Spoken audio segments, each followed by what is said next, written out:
Let's start with our first leadership candidate, the Shadow Housing and Community Secretary, Kemi Badenok. Ms Badenok, if you were leader of the Conservative Party this morning and a potential Prime Minister, what would you be saying to our allies, particularly the Israelis? I would be congratulating Prime Minister Netanyahu. I think what they did was extraordinary.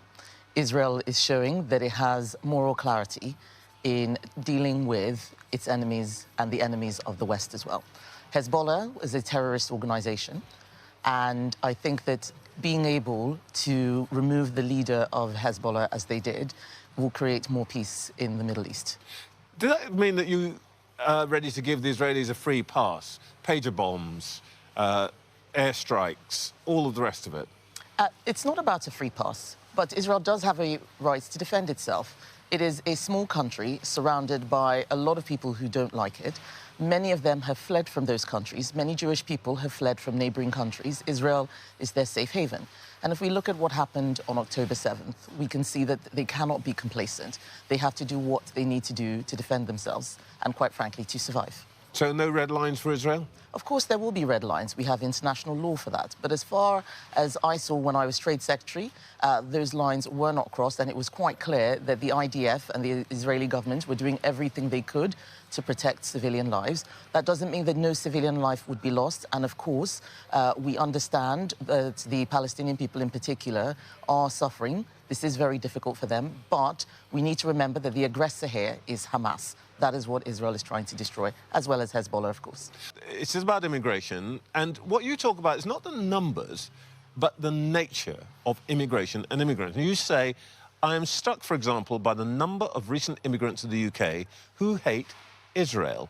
That sentiment has no place here. Which immigrants are we talking about?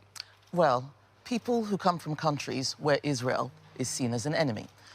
I remember growing up in Nigeria as a young child that people talked about Israel with a lot of positivity.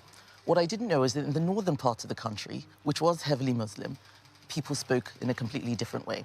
And I also remember 10 years ago when 300 girls were stolen from school and taken away by Islamist terrorists. It resonates with what happened on October 7th.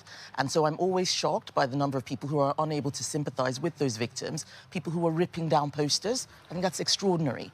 Missing children's posters being ripped down because people hate the country. I don't think that has any place here. It's interesting.